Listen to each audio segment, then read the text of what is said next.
Pego a palavra de Marília Garcia. Primeiro, uma epígrafe em forma de imagem. A artista americana Rosalind Fisher fez uma série de fotos que são como fotos aéreas. Terrenos, plantações, uma cartografia vista de cima. Essas imagens poderiam ser uma espécie de atlas temporário, pois consistem em registrar um pequeno instante na vida de uma lágrima. Em Topografia das Lágrimas, a artista pegou uma lágrima, colocou sobre uma lâmina e deixou secar. Depois pôs a lâmina em um microscópio para ver. Fez isso com mais de 100 lágrimas, aumentando 100 ou 400 vezes. E experimentou com lágrimas próprias e alheias. Ela queria descobrir se as lágrimas de tristeza teriam o mesmo desenho das lágrimas de alegria, das lágrimas de despedida, das lágrimas de cebola, ou das lágrimas de um bebê a nascer. São atlas temporários que registram um instante da vida das lágrimas. Rosalind Fisher viu que as lágrimas têm uma linguagem própria para cada sentimento. Essas imagens, que parecem feitas de longe, mostram algo que está muito, muito perto, tão perto, perto demais. Obrigada.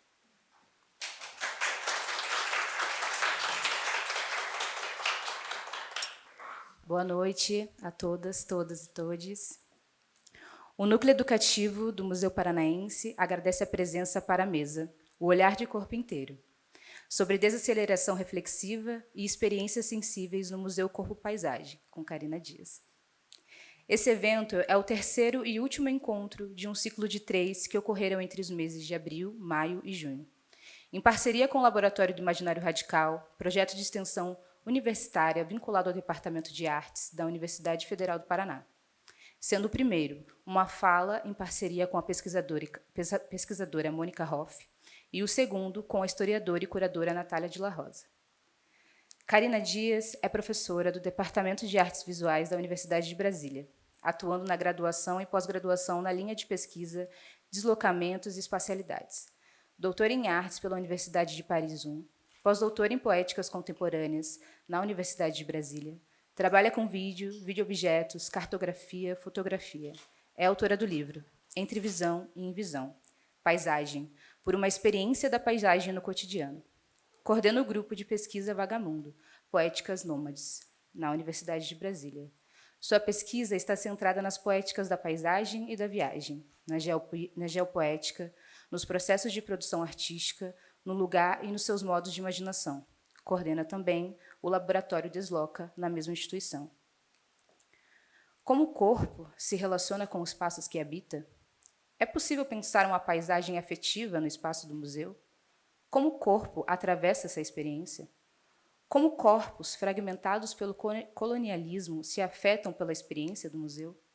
Provocadas por essas reflexões que se expressam nas mais diversas linguagens presentes no museu e no cotidiano, a residência, por uma praxis da pergunta conduzida por Fabrícia Jordão no MUPA, continuamente acende o nosso sol durante os encontros coletivos promovidos dentro das estruturas de uma instituição que, historicamente, evidencia diferentes possibilidades de pensar o corpo, a paisagem e as narrativas.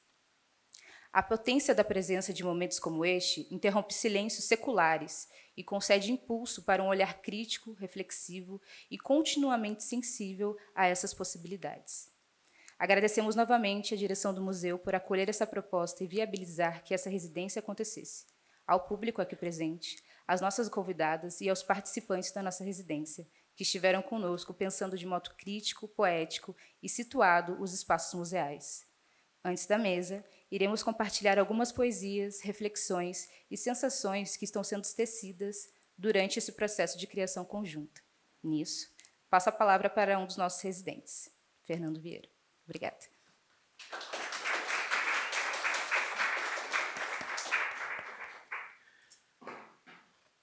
Pego a palavra de Marguerite Duras.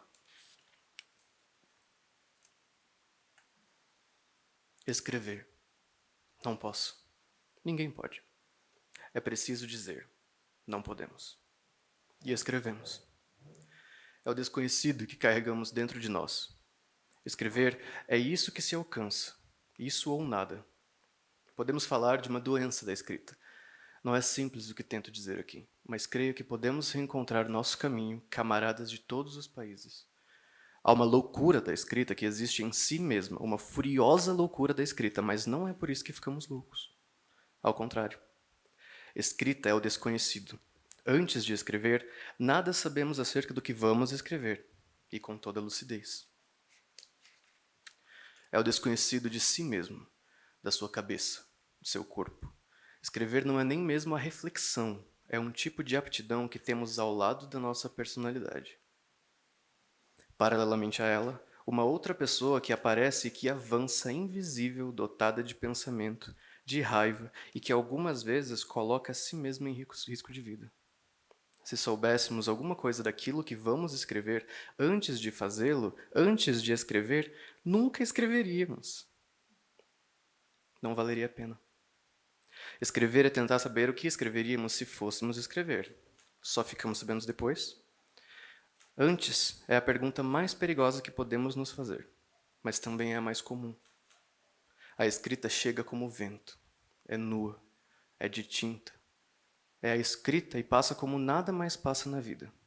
Nada mais, exceto ela, a vida.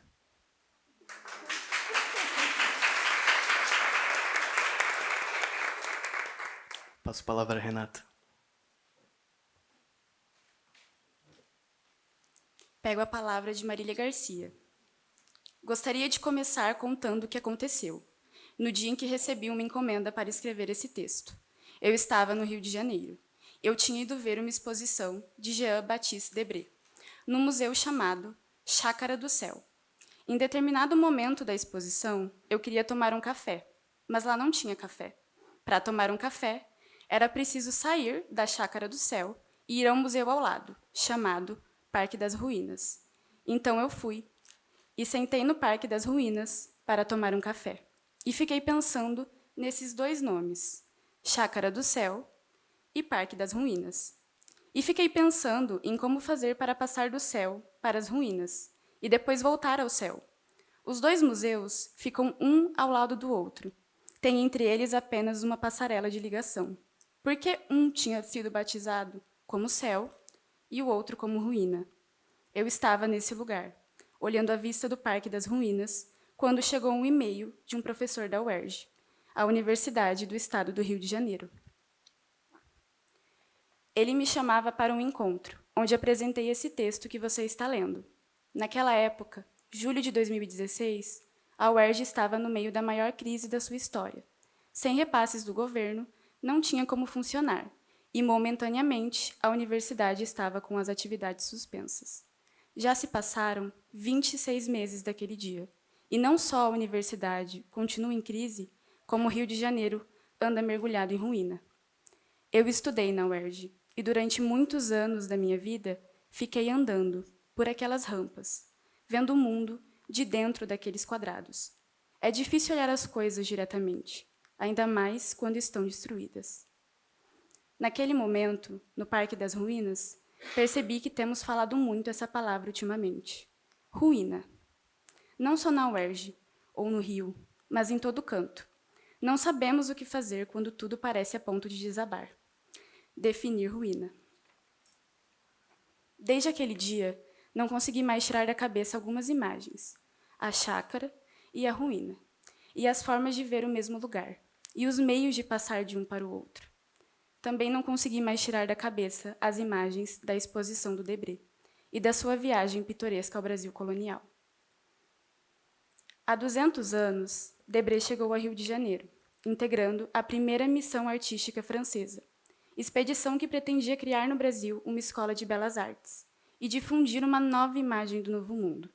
O Brasil tinha virado o centro do Reino de Portugal, e Debré chega aqui como pintor histórico, com a função de testemunhar. Ele olha e vê. Ele começa pintando a corte imperial. Ele começa pintando paisagens. E, embora não seja naturalista, também faz um pequeno inventário da fauna e da flora brasileira, como esse pitoresco mamão. Ou esse peixe-galo, desenho de cunho científico, a qual se atribuiu uma velada intenção de caricatura, pois viam nele certa semelhança com o perfil de Dom João VI. Debré começa com essas pinturas, mas logo se impressiona com o que vê nas ruas. Um grande número de escravos, convivendo com europeus recém-chegados. Uma mistura de pessoas e temporalidades diferentes. E parece que é justo aí que ele decide retratar o cotidiano e fazer instantâneos. É assim que Debré começa um trabalho de cronista. Ele saía do ateliê, no Catumbi, e ia para a rua pintar. Sentava numa almofada no chão e pintava o que via. Fez em torno de 700 aquarelas, que depois serviram de base para compor as gravuras da sua viagem pitoresca e histórica ao Brasil. Muito obrigada.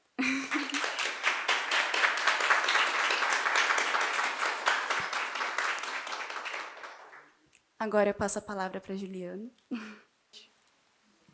Eu pego a palavra de Daniel Arelli.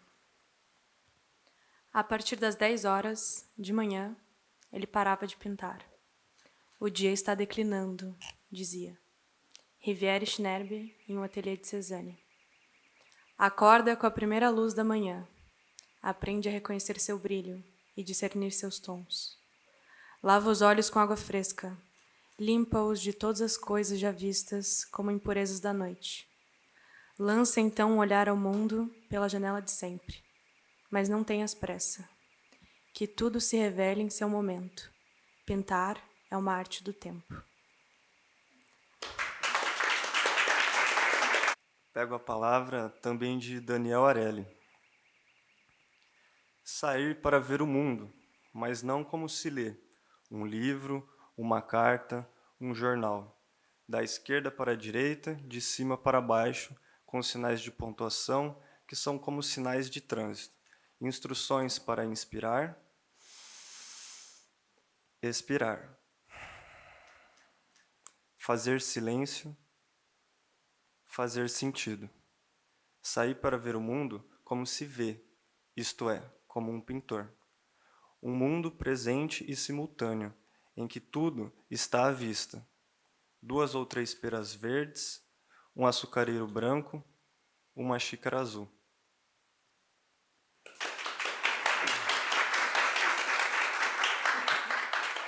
Passo a palavra agora para o Can.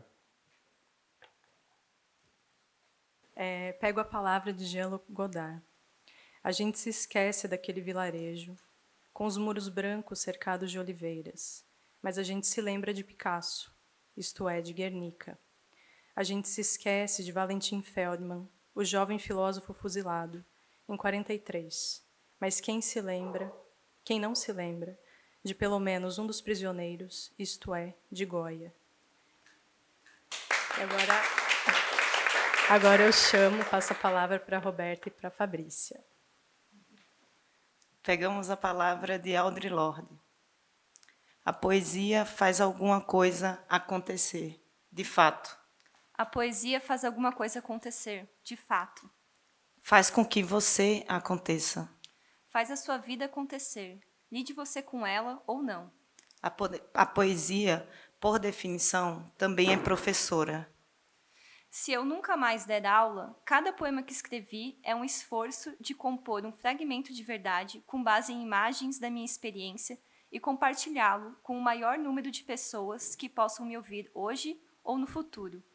Isso é algo que a poesia tem em comum com outro trabalho duro. Fazer poemas de verdade é ensinar. Cavar boas trincheiras é ensinar. Sobreviver é ensinar. Não posso separar a minha vida de minha poesia. Escrevo minha vida e vivo meu trabalho. Sou uma mulher negra, poeta, lésbica, mãe, amante, professora, amiga, guerreira. E sou tímida, forte, gorda, generosa, leal e irritável. Se eu não trouxer tudo o que sou ao que estiver fazendo, então não trago nada. Ou nada de valor duradouro, pois omiti minha essência. Se não trago tudo o que sou para vocês, aqui, falando sobre o que sinto, sobre o que sei, então cometo uma injustiça. O que puderem usar, levem com vocês. O que não puderem, deixem para lá.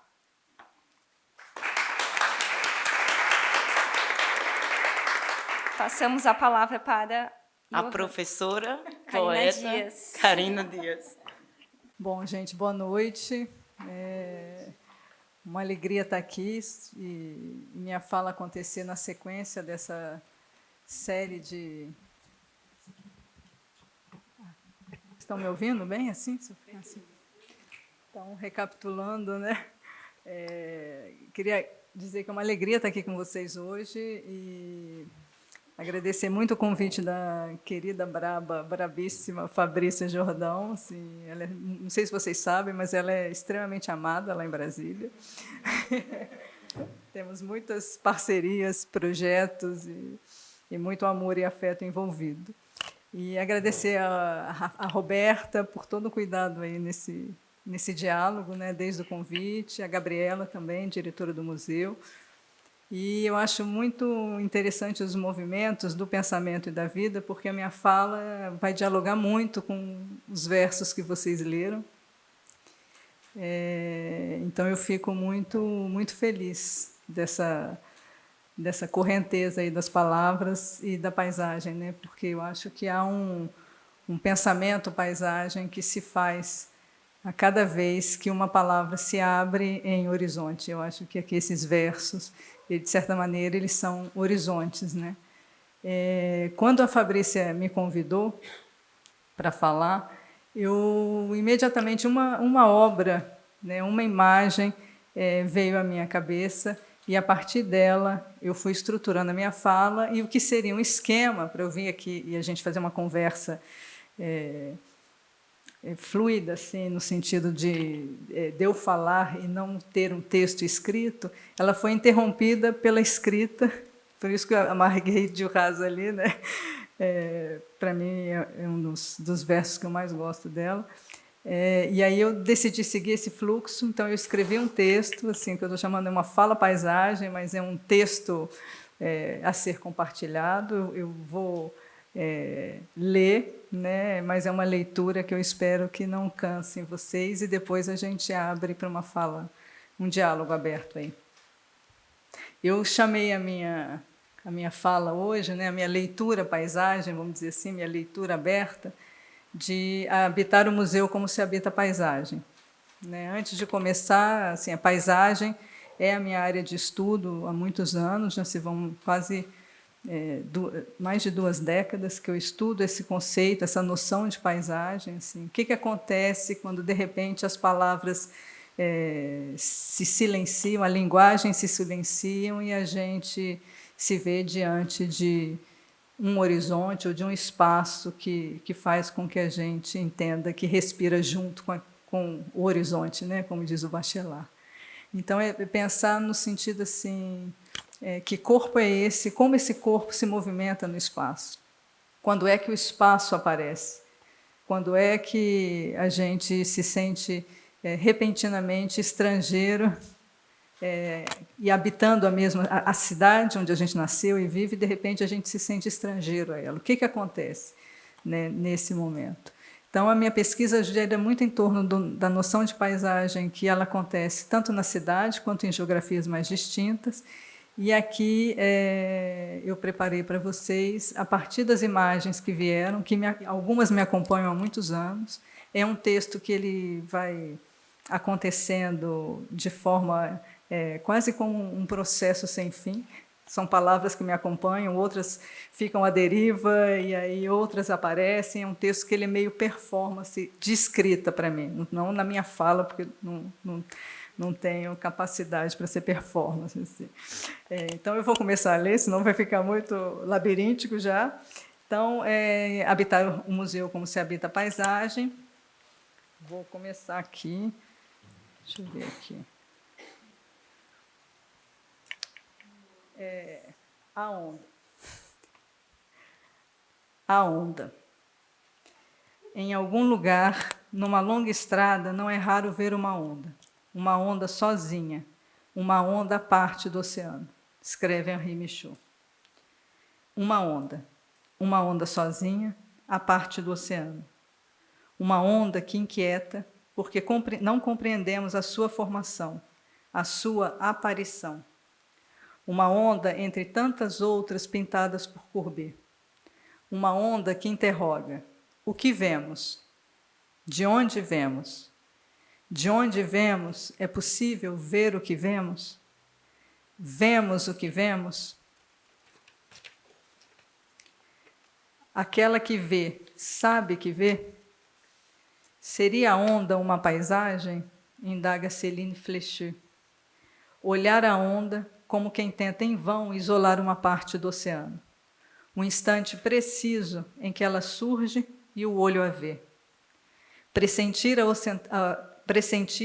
a extensão oceânica, suspender a estabilidade do ponto de vista, desfocar o horizonte, fazer contato com o que se levanta e vem em nossa direção. Lembraremos do estrondo no momento de nossa fuga? Aprenderemos a naufragar ou a navegar em meio ao maremoto? De onde vem a correnteza que tudo alaga e devora? Nessa colisão de mundos, uma onda pode ser uma montanha. Penso no pintor belga Thierry Decordier, que durante anos pintou o mesmo mar e fez do seu litoral uma última paisagem.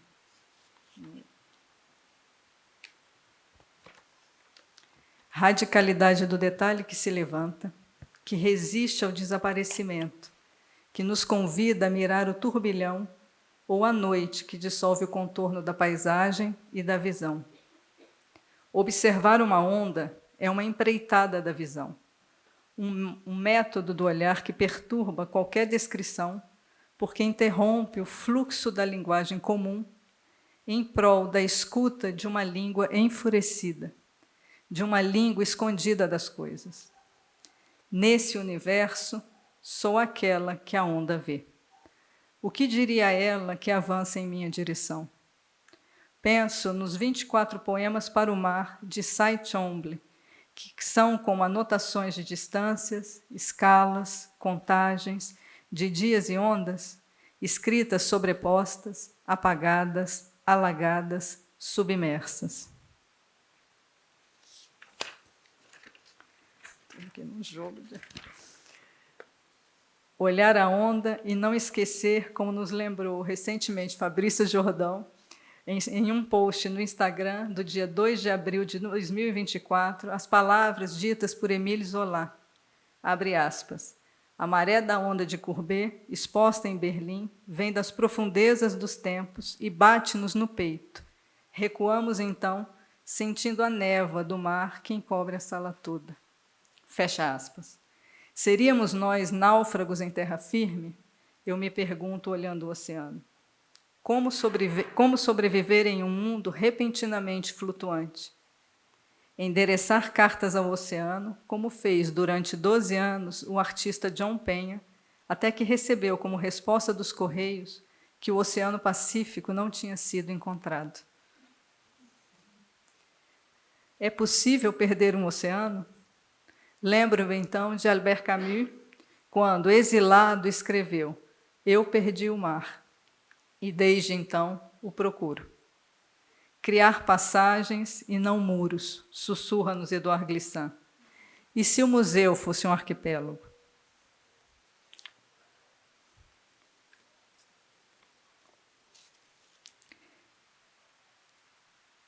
A floresta. Deixa eu ver se vai passar o vídeo. Espaço velado para os olhos e transparente para a ação, escreve Bachelard sobre a floresta. Mundo sem limite, labiríntico. Saberemos onde estamos? A floresta faz barulho. Em tranquilo espaço, estremece as 1000 vidas nela contidas. Habitar o tempo dessa grande espessura. Não há florestas jovens, escreve o poeta. Encontrar, quem sabe, o futuro na paisagem, como sugere Marília Garcia, ou uma linguagem, a substância do poema, diria William Carlos Williams sobre as cataratas. Encontrar, quem sabe, o poema do mundo. Reflorestar o pensamento, nos dizem as lideranças indígenas. Escutei que as árvores do sertão e do cerrado, sempre tortas, não se afastam muito do chão porque buscam a sombra de suas raízes, ao contrário de outras, que, como escreve a poeta Ana Staregui, continuam envergando a haste em direção ao sol. E se o museu fosse uma floresta, para onde apontariam as suas árvores? Penso no poeta chileno Vicente Huidoro, quando escreve: à beira do mundo crescem os carvalhos. Adentrar o museu como se adentra uma floresta, sem ver, vendo. Vejo quando vejo, sei o que estou vendo, de onde estou, vejo onde estou. Aquela que olha deve olhar de um ponto de vista, de um ponto específico. Haveria uma maneira de articular o próximo e o longínquo? A distância me arrasta em seu exílio móvel, escreve o poeta uruguaio Gilles Supervey. A visibilidade é também um jogo.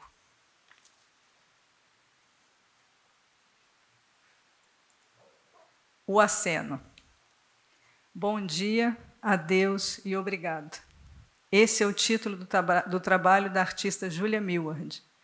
Vemos uma mão que acena, lentamente uma mão acena.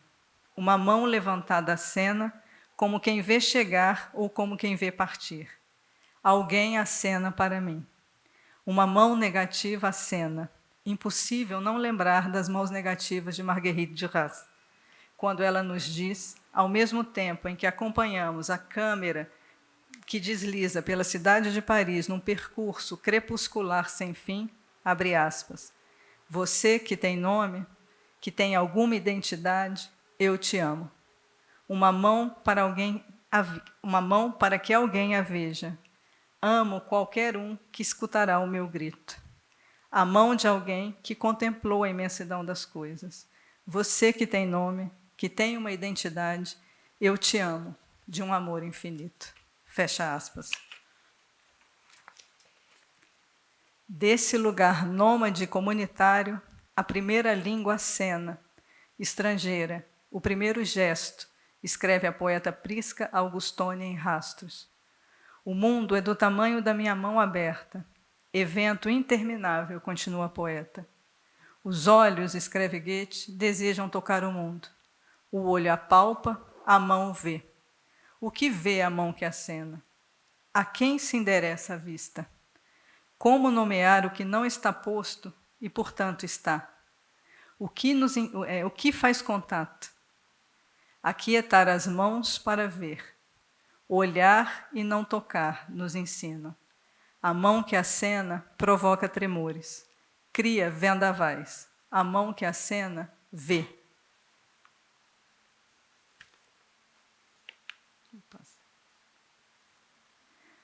Com quantas palavras se nomeia o vento que levanta?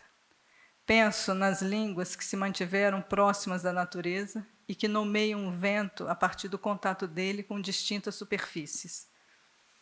O vento que toca na árvore não é o mesmo que toca as ondas do mar, que é distinto do vento do outono ou da primavera. As palavras, quando ditas, são impressões, marcam o ar, nos ensina Didier Berman. Sobre quantas quedas se ergue uma palavra? Uma palavra pode destruir o mundo, alerta William Carlos Williams. Há vendavais, há alguém que acena no meio do vento e na sombra das falésias. E se o museu fosse um aceno?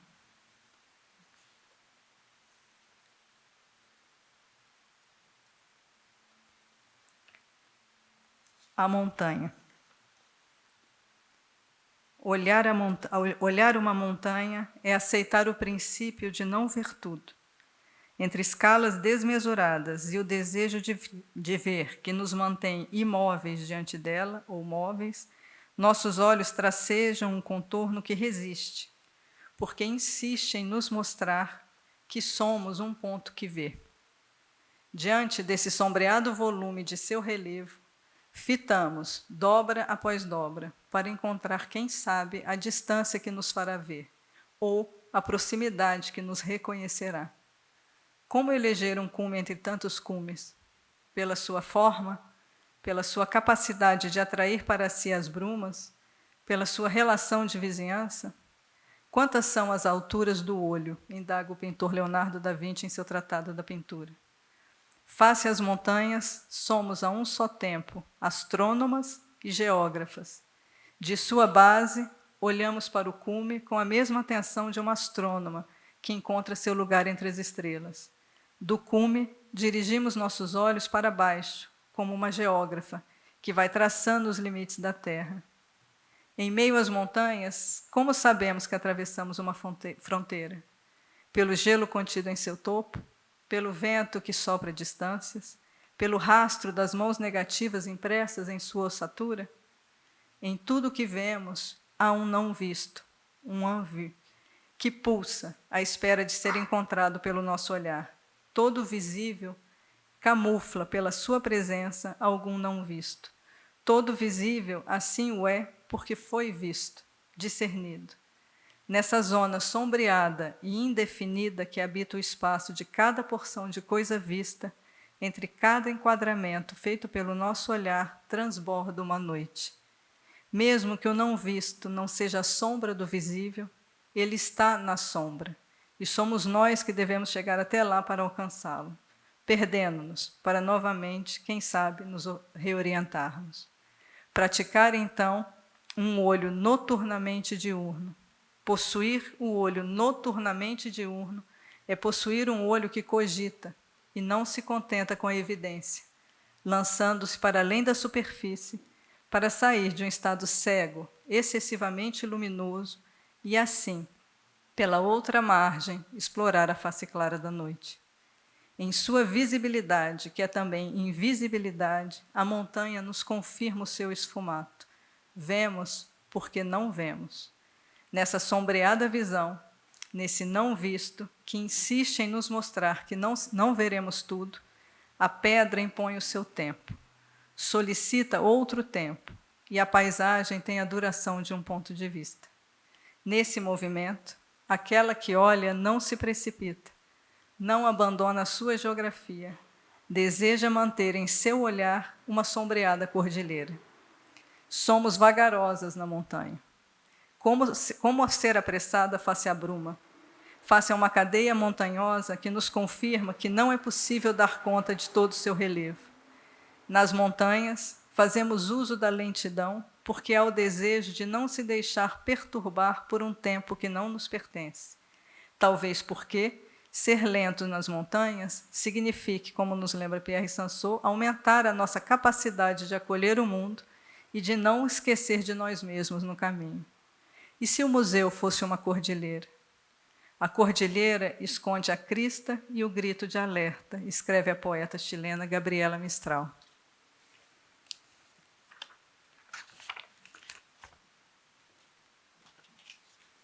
O golpe. E se o museu fosse um abrigo? E se o museu fosse o abismo? Essa é a imagem do piso do Salão Negro do Congresso Nacional, por onde são recebidas e entram as autoridades e chefes de Estado, né, lá em Brasília, após a invasão dos golpistas, em 8 de janeiro de 2023. E assim ficou o piso negro. O jardim. Para o jardineiro Gilles Clément, o jardim é um território mental de esperança. Ele pensa os jardins nômades e em movimento, e as plantas em constante vagabundagem. Longe da ideia de controle e domesticação da natureza, como comumente podemos qualificar os jardins, Clément o pensa e o pratica como um espaço inventivo da vida e da permanente transformação dos seres e dos meios que os acolhem. O jardim é um processo mestiço, em movimento, com fronteiras flutuantes, onde as espécies se misturam e as estações também. Ele o observa em sua dinâmica. As plantas viajam, ele diz. Elas se deslocam em silêncio à maneira dos ventos. Não há nada que barre os ventos, nem as águas.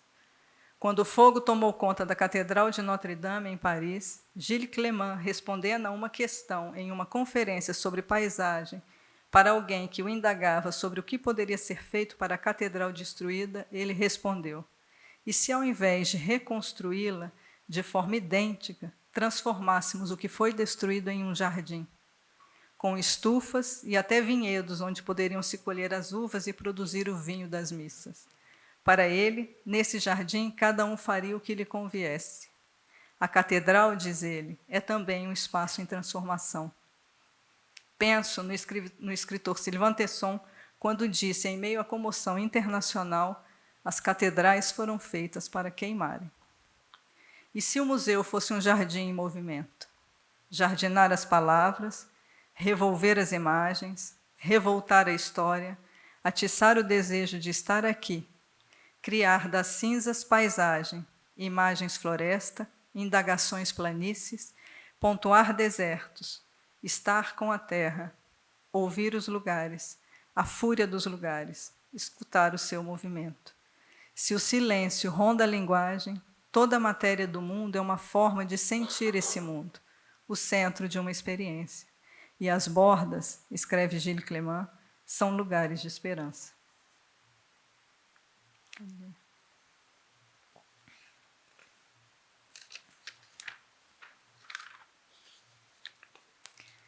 O vulcão e o deserto. Era 1996, estávamos na estrada há mais de 4 meses, quando subitamente a paisagem se silenciou. Tudo estava encoberto por uma espessa camada de cinza preta. Não havia vento, não havia pássaros, não havia árvores frondosas, não havia verde, não havia céu azul, não havia vilarejo, não havia ninguém. Não havia. Estávamos sós, sós com as cinzas. A estrada seguia sinuosa e fria. Havíamos entrado em um mundo devorado pelo fogo de um vulcão que tem a sua superfície encoberta por uma geleira. Um fogo que veio das entranhas do vulcão, de sua estrutura mais profunda, e encobriu tudo. Soubemos disso muitos anos mais tarde. As palavras lidas anteriormente estavam mortas, não existiam mais para aquele lugar. Nunca esqueci do silêncio da paisagem e do nosso silêncio diante do que víamos. Como seguir em terra arrasada? Como seguir num deserto de futuros despedaçados? O que nos dizem as cinzas? O que resta do vasto na devastação? Indaga o poeta Michel Deguy. O fogo que devora encontra a correnteza que arrasta tudo em sua passagem. As cinzas também podem ser uma enxurrada de desaparição. Lembro-me, então, de Maria Reist, a geômetra alemã, que dedicou a sua vida a entender os desenhos invisíveis, visíveis de Nazca, nas planícies desérticas ao sul do Peru. Todos os dias ela varria o deserto. Todos os dias, munida com uma escada de mão, munida de fita métrica, bússola, escova e uma caderneta para anotações, ela recomeçava, todos os dias. É preciso ter asas quando se ama os abismos, já nos ensinava Nietzsche. É preciso planar para compreender que a ponta da pirâmide também é a sua base, diria Paul Claudel. Não esquecer que para voar é preciso ser terrestre e que o nosso destino é coletivo. Por onde sopram os ventos no museu?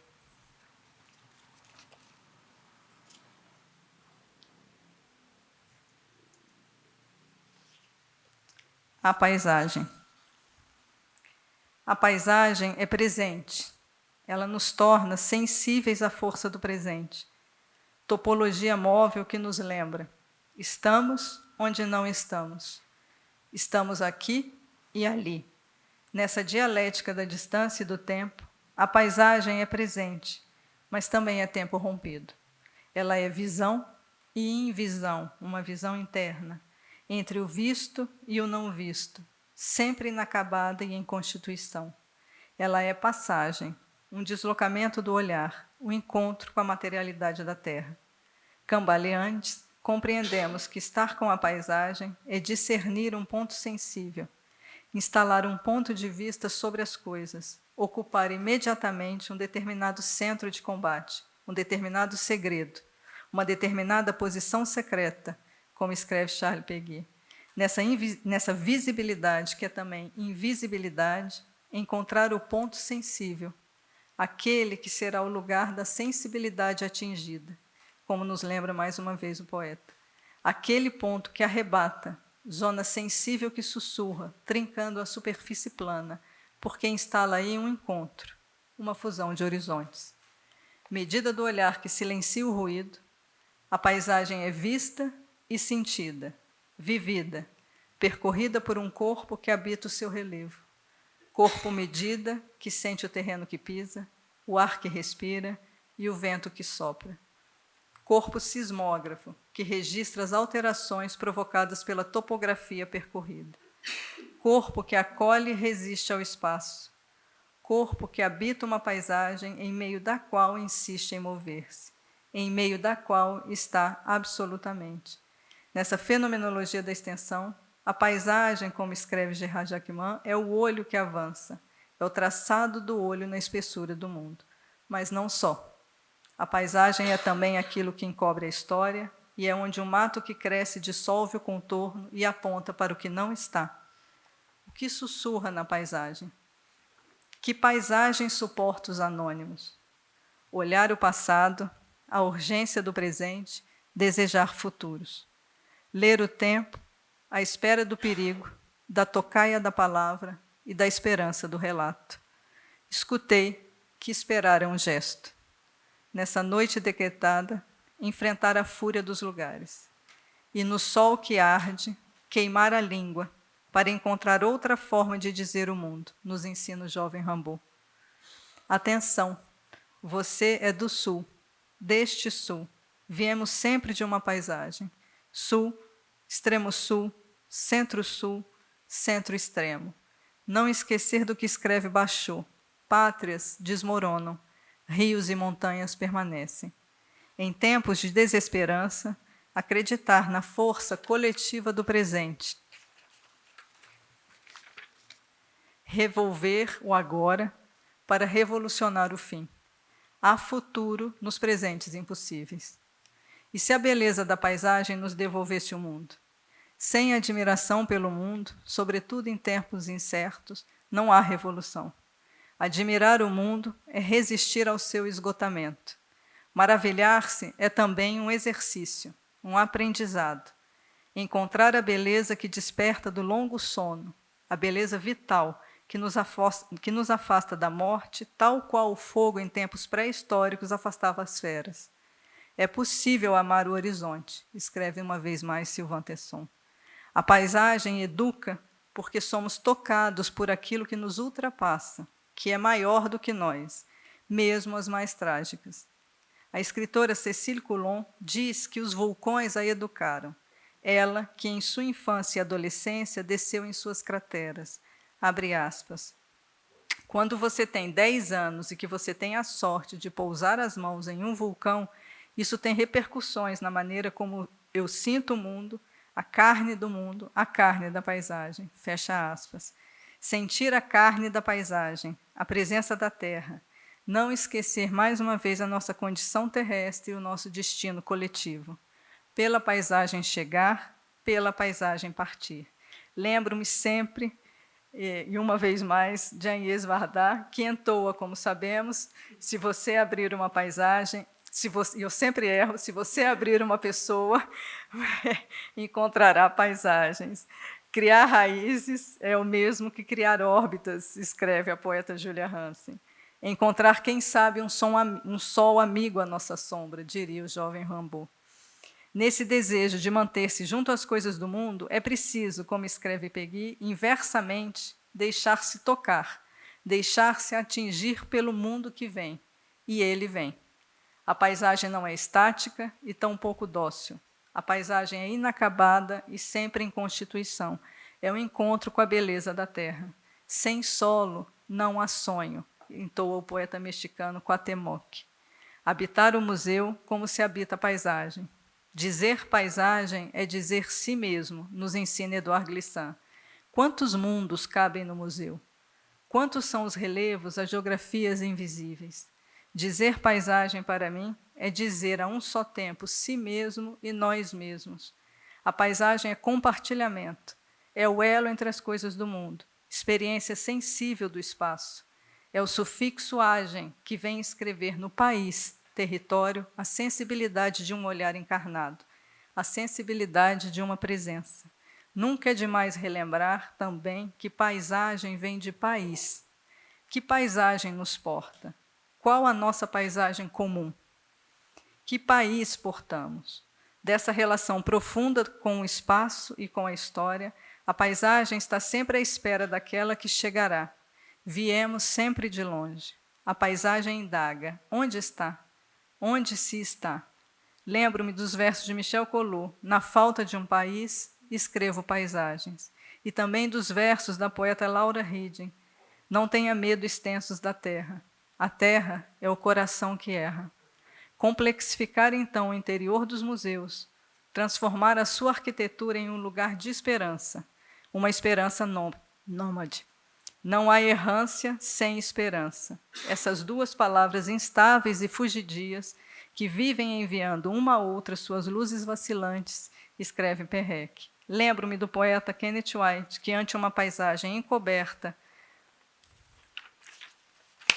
diante de uma paisagem encoberta pelo branco da neve, sem saber exatamente onde estava e por onde começar a caminhar, porque quase nada via, escreve: e linha após linha, alguma coisa como um universo se desenha, sem querer muito nomear, sem quebrar a imensidão do silêncio. Discretamente, secretamente, alguém diz: eu estou aqui. Aqui eu começo. Habitar o museu como se habita a paisagem. Nós estamos aqui.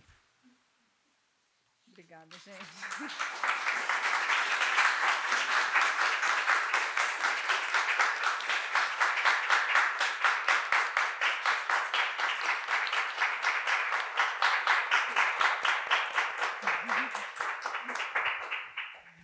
Obrigada. Obrigada, Karina. Nossa, eu estou sem palavras, gente. Eu acredito que agora a gente abre o bloco de perguntas. 3 perguntas, tá legal para você? 3 blocos, 3 perguntas? Perguntas, sensações, enfim, é isso. Eu entrego o microfone.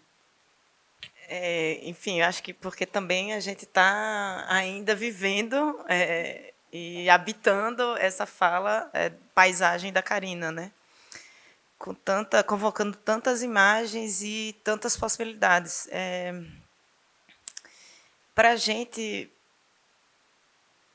pensar o museu, né? Assim, que eu acho que eu estou realmente pensando agora, Karina, estou bem impactada com tantas paisagens que você nos traz e nos propõe como possibilidade para o museu, né? E estou impactada e estou muito feliz, estou emocionada também, porque a gente está no momento, de fato, que a gente tem que ou acabar com esse museu, tal como ele existe, ou ele segue existindo, né? Porque, como a Mônica Hoff nos contou, que ele é elegido a partir de fundamentos indefensáveis, não é?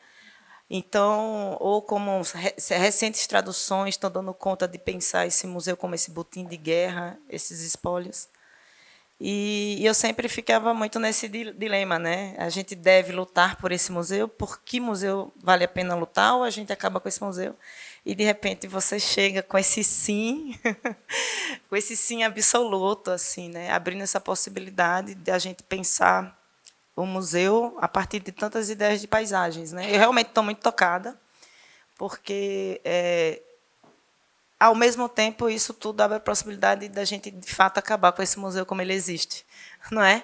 Mas não de implodir, né? A gente construir esse jardim, quem sabe, dessas plantas sem vergonhas, vagabundas, não é?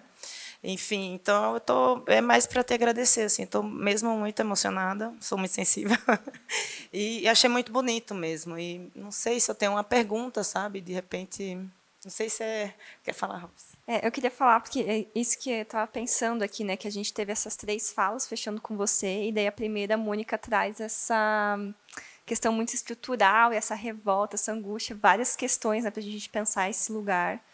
E daí a Natália trouxe uma outra possibilidade, uma outra imaginação, né, de um museu muito pequeno, num lugar distante, e que ele é muito vivo, porque fica numa comunidade pequena, então as pessoas vivem o museu, né, ele é o grande evento da cidade, mas que ainda, para a gente, de algum modo, ensina, talvez, a gente aqui nesse museu, no MUPA, começar a olhar o entorno do museu, né? Pensar esse entorno do museu como uma transformação que está ao nosso alcance. Mas aí você chega trazendo toda essa poesia, né? Para a gente ver o museu com esse olhar poético mesmo, o que a gente pode transformar as coisas aqui dentro e através dessa leitura de poesia do que já tem essas estruturas aqui, sabe? Então, isso que eu fiquei pensando bastante, assim. Mas passar aí para o pessoal da residência também, porque deve estar... Eu estava aqui, a gente estava gritando, todo mundo. Mas eu acho que complementando com o que a Roberta falou, que ela falou de ver o museu como uma paisagem, o que ficou para mim muito da tua fala, que eu admiro demais, é muito uma honra estar aqui te escutando e presente, sentindo ao vivo, é justamente a mão, porque no museu a gente ouve que a gente não pode tocar nas obras, a gente é muito da visão, e a maneira como você trouxe a mão ela está enxergando, mas ela está ali vivendo tudo aquilo. Então, eu acho que, para além de ver o museu, é tocar o museu, né? E acho que é essa presença que você traz também nessa fala. Então, para mim, chamou muito a atenção isso, porque a paisagem a gente vê, né? Claro, não, né? Mas, assim, a mão, sabe? Me chamou muita atenção isso, essa presença da mão dentro de um museu. Era só isso, também não consigo formular muito agora. Difícil. Ela falando da mão, né? Você mostrou o vídeo ali também. Eu também fiquei pensando, queria ouvir você um pouco isso, né? Por conta dos outros encontros, né? E essa visão, por exemplo, com a Mônica, foi muito mais sobre uma estrutura, de uma pedagogia do museu, o museu como uma personagem histórica, né? Também fiquei pensando, né, nisso, de ver e querer tocar, e ver com as mãos, né? Você fazendo esse jogo, mudando as coisas. E aí me lembrei de um texto que eu gosto muito, que chama A Tela é a Pele, ou A Pele é a Tela. Mas, enfim, que faz uma comparação, ou faz uma aproximação, no sentido de que hoje, né, contemporaneamente, a gente toca na tela do celular e isso, de alguma maneira, é a pele. Eu até estou me confundindo nas ideias, mas essa questão, assim, sabe? Hoje em dia a gente toca na tela, né? Os dispositivos são peles, né? No sentido de que a gente toca neles para eles funcionarem. E aí eu fiquei pensando nessa contradição, né? De, por um lado, a paisagem é esse lugar da esperança, onde a gente toca imaginando, afirmando o próprio lugar, e ao mesmo tempo a própria dinâmica das coisas funciona também capturando nesse mesmo lugar. Só que eu entendo que esse lugar ele não é completamente capturável, né? A paisagem ela tem a ver com a terra, ela não tem a ver com o sistema, né? Enfim. E aí eu tentando também pensar um pouco, porque você trouxe muitas imagens densas, assim, né? Trocar os sentidos. E aí eu queria ouvir você também nesse sentido de em que medida a dinâmica contemporânea ela não consegue capturar a paisagem, né? Essa força que a paisagem tem, na sua visão, viria da onde, né? Por que ela extrapola, ela não consegue ser capturada? Primeiro, agradecer, né, as perguntas, os pensamentos, para a gente começar aí o diálogo, né, assim, de outro lugar. Eu acho que, primeiro espanto, eu acho que com relação à paisagem, aí eu vou tentar cercar a colocação as 3 colocações que foram feitas, é porque eu acho que a gente tem uma ideia, primeiro, de uma cisão entre paisagem e natureza. Eu não acredito nessa cisão. Porque o vento sopra na paisagem, a gente está na paisagem, o céu está ali, mesmo numa cidade mais hostil à experiência da paisagem, a paisagem ela acontece, né? Porque para mim a paisagem ela é uma aliança e ela é uma possibilidade de conjunto. se a gente pensa nas nossas experiências, assim, agora trazendo para nossas experiências no Brasil, por exemplo, a gente está o tempo todo sequestrado dessa experiência de conjunto. É só a gente pensar nas nossas experiências urbanas, né? O nosso corpo ele é sequestrado do espaço público.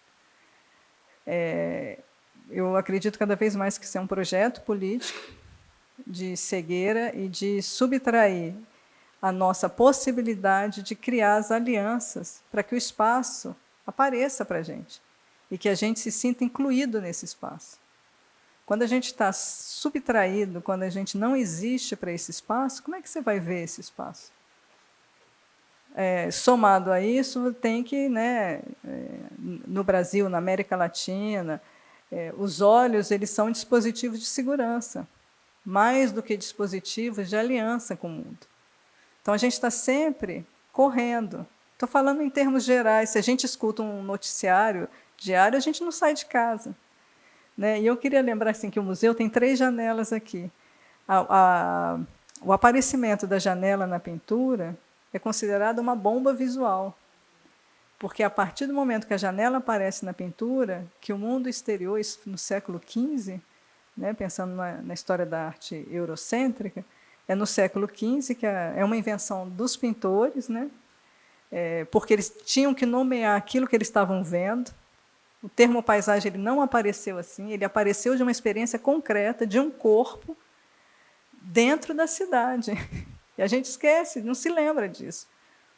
Né? Então, uma das aparições assim, mais antigas da paisagem, das 3 mais antigas, está em 1490, 1490, se eu não me engano, que é a hora que o termo apareceu. Que é, assim, a outra bomba é o sufixo agem entrar no país, que isso é muita coisa, que é a sensibilidade. Somos nós aqui. Então, eu acho assim, pensar nessa questão da paisagem, eu acho que vem por um distanciamento da gente acreditar que paisagem é o que está longe. Isso é panorama. Panorama não é paisagem. Panorama é ver tudo. Paisagem é parte, porque é parcial. É uma relação precisa e preciosa entre o mundo objetivo e o mundo subjetivo de cada um de nós. Ela tem a duração de um ponto de vista, como eu coloquei, mas ela acompanha a gente o tempo todo. Né? Então, eu acho que há uma dificuldade de entender que a paisagem somos nós. Né? É sempre uma cisão. Há sempre uma cisão. E a outra coisa que eu queria lembrar, assim, tateando, né, um pouco o que vocês trouxeram, é que o termo paisagem, se a gente observa, ele aparece e desaparece. A gente viveu os últimos anos, a paisagem foi uma espécie de vilã, porque há um retorno à natureza, como se tivesse, mais uma vez, um pensamento binário, né? Ou é natureza ou é paisagem. Aí você escuta uma fala do Krenak, ele fala o que você chama de paisagem, eu chamo de árvore, de céu e de montanha. Né? Então, e quando a coisa aperta, o termo volta a aparecer. Só essa semana eu vi 5 exposições com o termo paisagem. Eu falei, opa, está voltando. O que significa isso? Significa a possibilidade, talvez, há uns anos atrás eu usava o termo de consciência paisagística. Assim, como é que há uma consciência paisagística, há uma consciência paisagem, né? O que significa isso? Significa quase como um grito de socorro para que a gente se volte, que a gente possa estar novamente com o espaço. Não é à toa que vem depois de alagamentos, não é à toa que depois de terremotos. O termo paisagem ele vai aparecendo quando as crises se aprofundam e que fraturam alguma coisa. Tem um geógrafo que eu gosto muito, que ele chama Élisée Reclus. Ele é um geógrafo do século XIX, ele era anarquista, socialista, e ele acreditava na comunidade, numa vida comum entre plantas e homens. E ele defendia isso, assim, quem puder ler, é muito bacana. E ele fala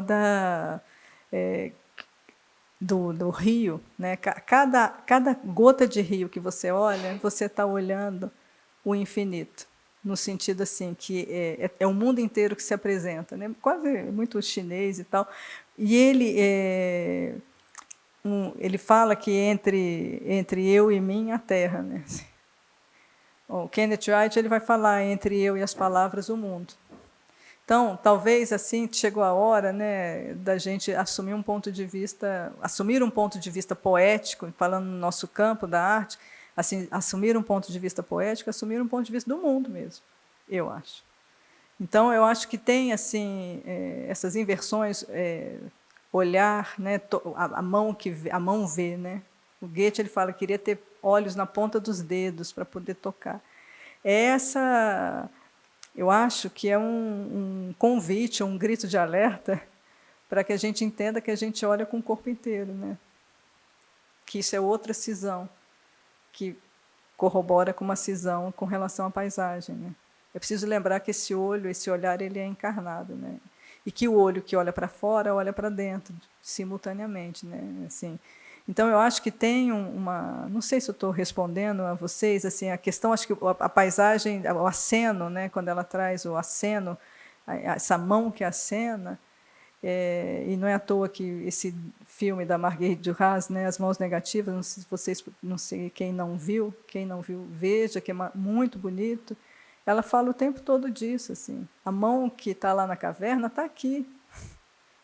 Ela está aqui, sussurrando, ela está gritando lá na falésia e ela está aqui, né, o tempo todo. Então, assim, pensar o museu, quando a Fabrícia me convidou para pensar essa relação com o museu, imediatamente a primeira imagem foi a onda do Courbet, porque eu acho que, né, a gente compartilha desse amor por essa série de pinturas, porque eu acho que ali ele destitui uma série de coisas, assim. Primeiro, o ponto de vista estável, assim. E eu acho que os museus, assim, obviamente, né, tem gente que da área da museologia e dessas teorias todas que pensam o museu, não é o meu caso, mas eu acho que, para mim, uma das questões fundamentais é a desestabilidade do ponto de vista do museu. É fazer tremer as estruturas, né? É provocar tremor, né? É um pensamento do tremor, evocando aí Glissant de novo, né? É fazer tremer as estruturas. E a gente só percebe essa fratura, esse tremor, quando a gente está em situações onde a gente presencia e vê a terra tremendo. É o vulcão, é o terremoto, é o alagamento. E aí a gente se lembra que não há ponto de vista estável, né? Por mais que a gente deseje. Então, eu acho assim, os acenos são muitos. E as formas de tocar e dizer o mundo são muitas também. Talvez a gente tenha que queimar algumas coisas, assim. Queimar a língua. Não ter medo de queimar a língua. Que é o que, de certa forma, a gente tem feito, né? Tentado fazer. Queimar a linguagem. Assim. E eu acho que a paisagem é uma das coisas assim... E eu não digo isso só de geografias distantes, porque não há garantia também, né? Se você está numa região de beleza extrema, não é garantia de uma experiência da paisagem, porque se a beleza, lugares cuja beleza é extrema, o inferno está logo ali. Basta você torcer o pé, assim, tudo vira muito rapidamente. Eu acho que esse é o jogo, assim, e há uma indiferença, né? A paisagem ela também é indiferente a você, que eu acho que isso não é pouca coisa, né? Então, eu acho que são vários os acenos, sabe? E são várias as formas de fazer com que a gente seja tocado pelo mundo e que a gente chegue nele, né? Carne com carne, né? Não sei, gente, tateando. Vou voltar de novo para a onda do Courbet, sua primeira imagem, né? E a gente compartilha essa paixão. E acho que é bem importante lembrar que o Courbet foi o pintor da comuna, né? Então, ele foi o grande punido, o bode expiatório, que levou todas as culpas, e o que, ao mesmo tempo, o Courbet ele cria o museu. Ele cria o museu, porque ele recusa participar do Salão de Paris, ele cria o Museu do Realismo. Ele faz o cubo branco, é o Courbet que faz, né? E, bom, recusando justamente aquela dimensão de mercadoria que estava posta naquele salão, junto com a Feira Universal. E aí, mas o Courbet ele não pôde, desde que ele virou pintor da Comuna, voltar para os acervos dos museus em Paris. Quase nada dele tinha lá, por conta dessa participação revolucionária dele. E o que é que volta? Depois dele ser preso, todos os fundos que ele tinha ter sido confiscado pelo governo, o que é que volta é uma pintura de onda dele. Porque quando ele sai da prisão, ele começa a fazer uma coisa que era menor, pintar incessantemente ondas. Um cara que pintava o realismo, quebradores de pedra, tal. Pois bem, é essa pintura que volta. E aí a indignação do Zola, né, de dizer, olha que absurdo, o que é que os museus de Paris têm do Courbet? Tem a onda, né? E é isso tudo, essa volta, Karina, para te fazer essa pergunta, que é uma defesa também sua, meio que manifesto, né? Porque tem muitas formas de luta e no nosso campo tem muitas, né? E aí também pensando que o caminho que o homem revoltado é aquele que se revolta, aquele que recusa, mas que imediatamente diz um sim. E na sua fala toda tem um sim contundente para a beleza. E que é também algo que eu também compartilho dessa luta, né? E eu queria te ouvir um pouco mais, sabe? Essa defesa, essa forma de se fazer uma política inegavelmente revolucionária para mim, é a defesa da beleza, nesse mundo que está difícil, assim, né? Que é muito mais que a raiva engendra muito mais violência e destruição, né, do que propriamente uma beleza, né, no sentido mais amplo. Eu queria te ouvir mais sobre isso. Eu acho que é um aspecto importante para a gente pensar. Mais alguma pergunta? Sensação? Comentário? Eu espero que eu consiga elaborar. A gente tem falado bastante da estrutura do museu, né, em todas essas últimas falas que a gente tem recebido aqui e tido o prazer de ouvir também. E depois de tudo isso, fica muito, como na primeira pergunta, primeira colocação que a Fabrícia fez antes, acaba, né? Acaba com o museu e pensar esse acabar e pensar o fim precisa vir acompanhado para a gente de um sim imediato, né? Então, eu lembro da menção que você faz sobre esperanças nômades. Então, eu queria que você elaborasse um pouquinho brevemente sobre como que você vê essas esperanças nômades, pensando também que o fim para a gente já é um projeto, né? A gente já está numa situação em que o fim é um projeto pós-apocalíptico capitalista. Então, como encarar esse fim, né? E não necessariamente partir daquela primeira condição póstuma de derrota, mas sim com uma esperança nômade. Mais alguém?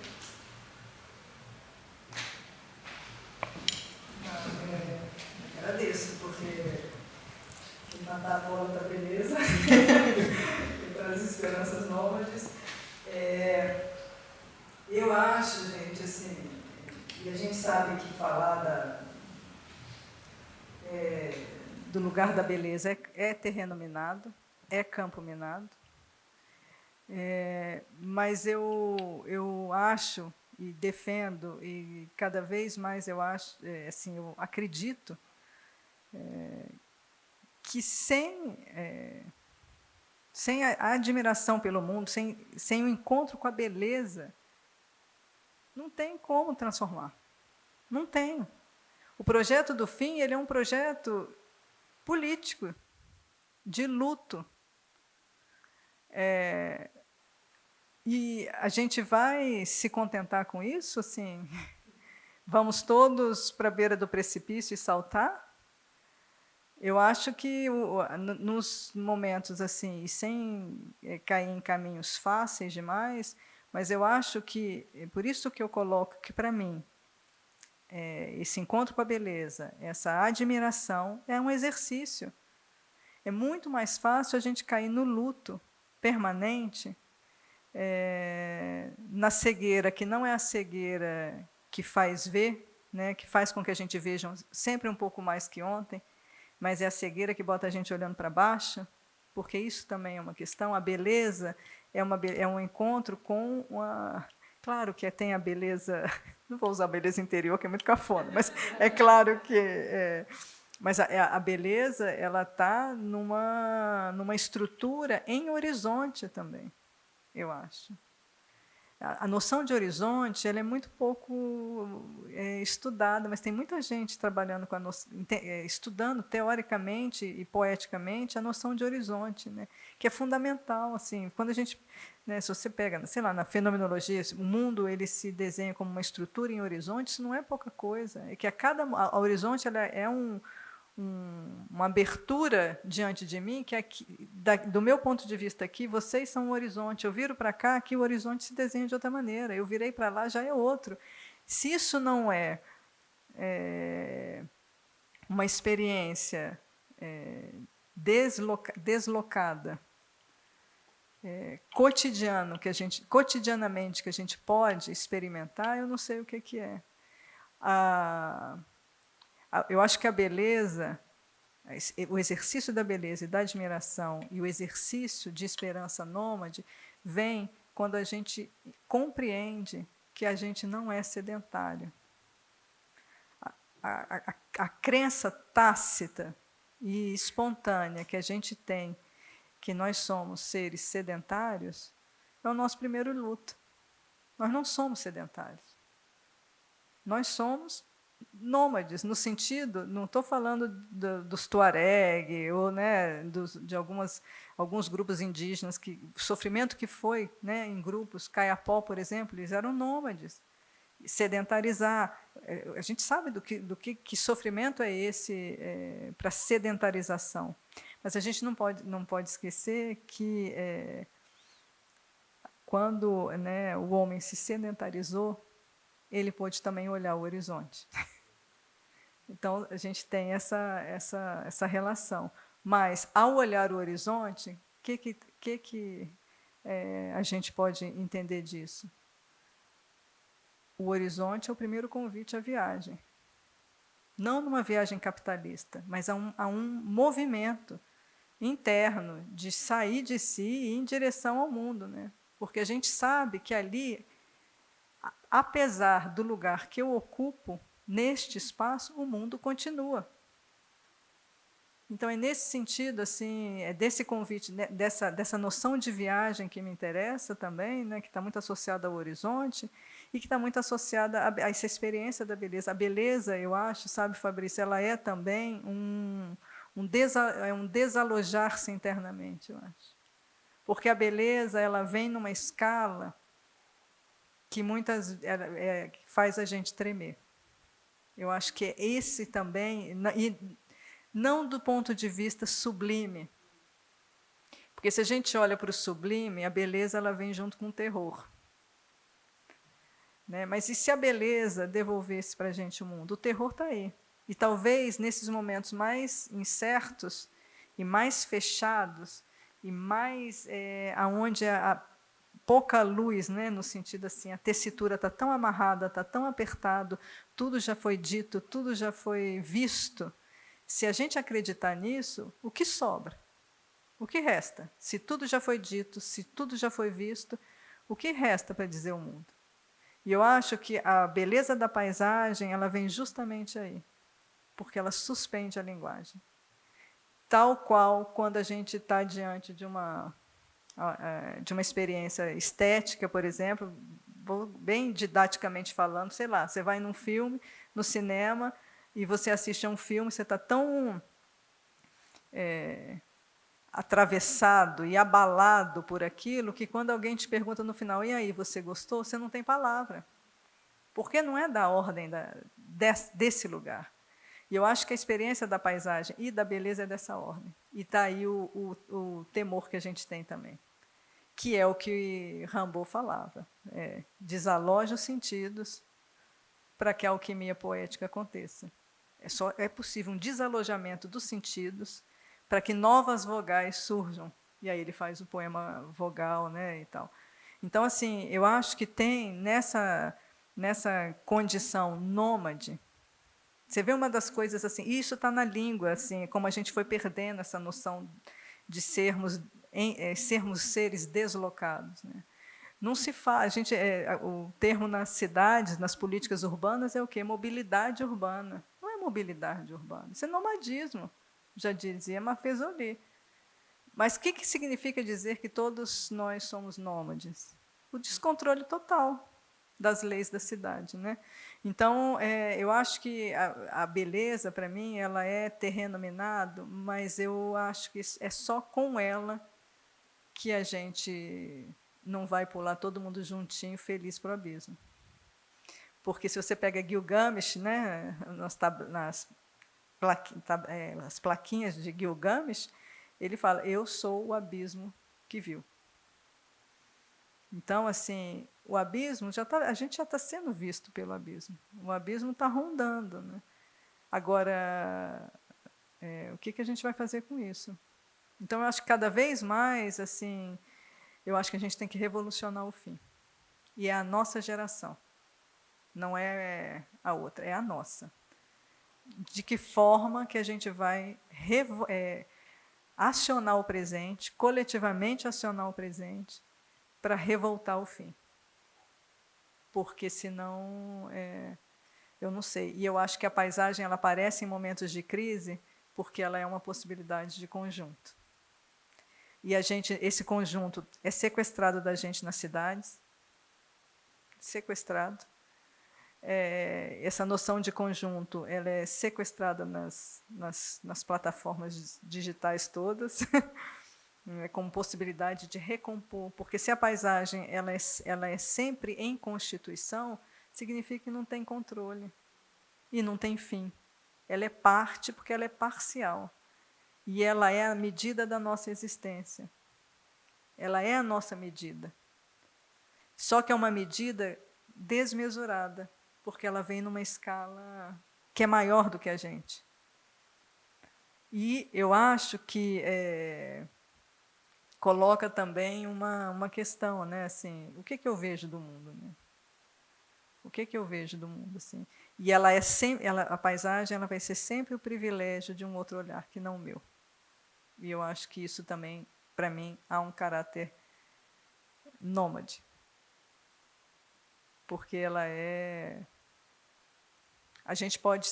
assim, eu posso ter saído da montanha, mas a geografia não saiu de mim.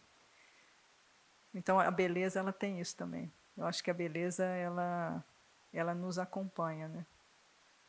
E eu acho que o momento hoje, né, que a gente vive, eu acho que é a hora da gente encontrar os faróis. E, para mim, a beleza é um farol.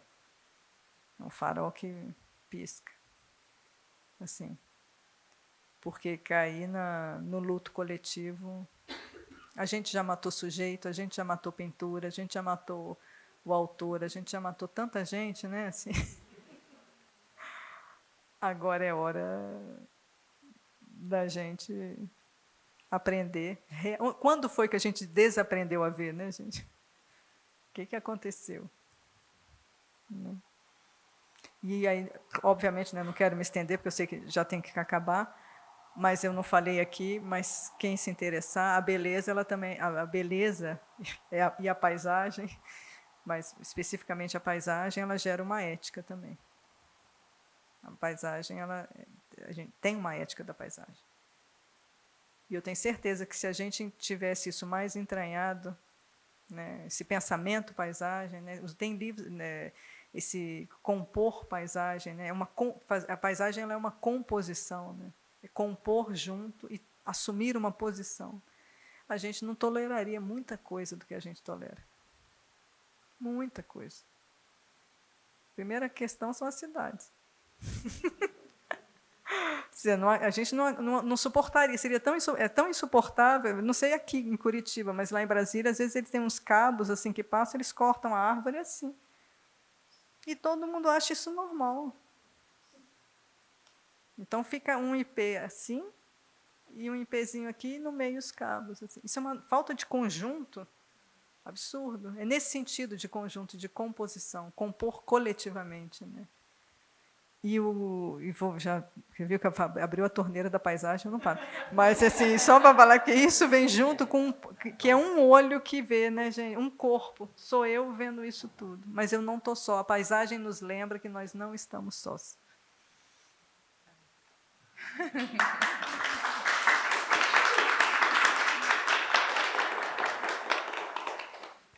Bom, por hoje encerramos. Muito obrigada.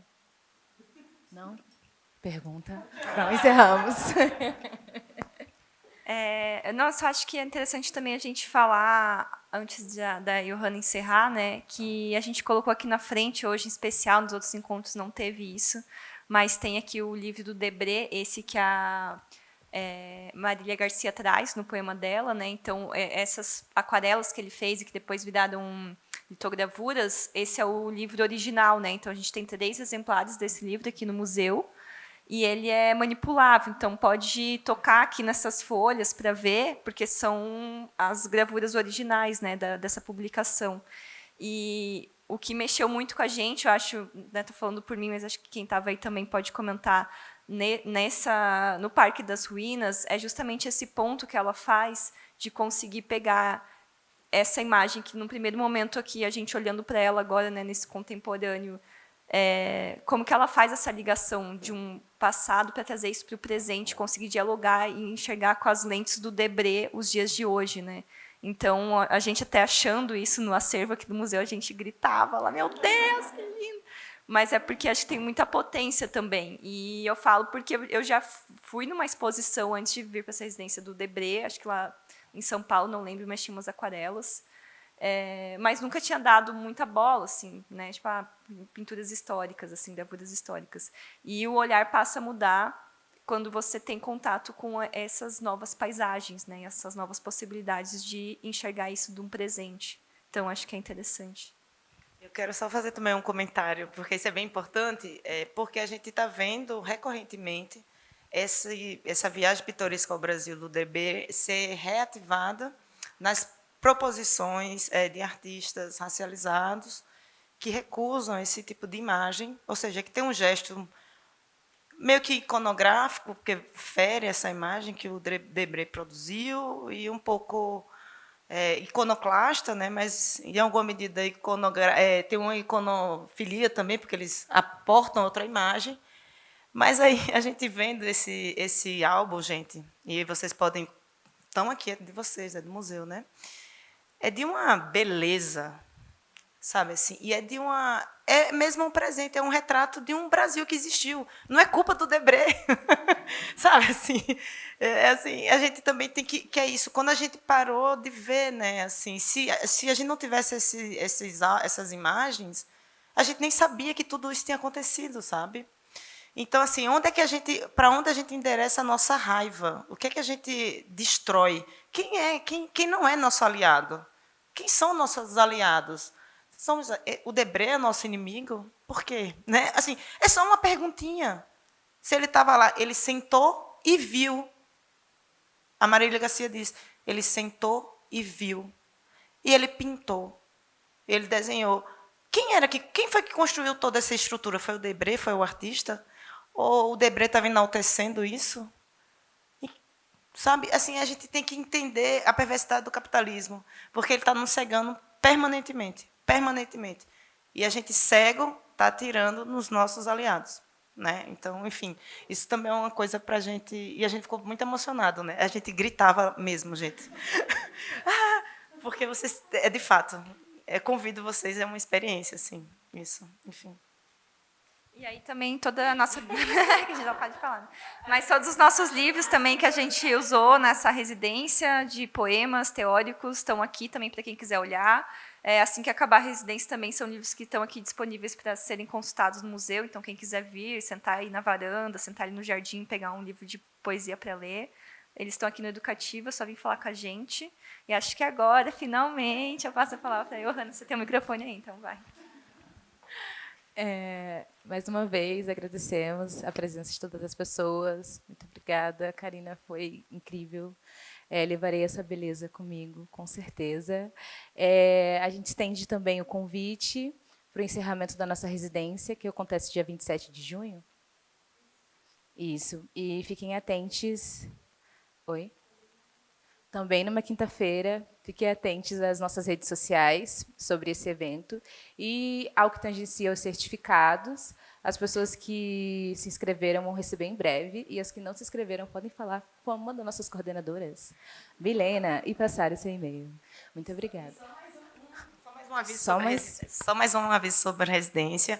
Hoje, vocês conheceram os residentes, que a gente leu poesias que foram norteadoras para a gente, poemas que discutem o museu, mas todos eles estão elaborando uma outra possibilidade, poemas sobre o museu e o seu acervo, e que vai ser publicado também, vai ser como que um convite poético para habitar e praticar esse museu com poesia. Então, muito em breve também vocês terão isso. Bom, é isso.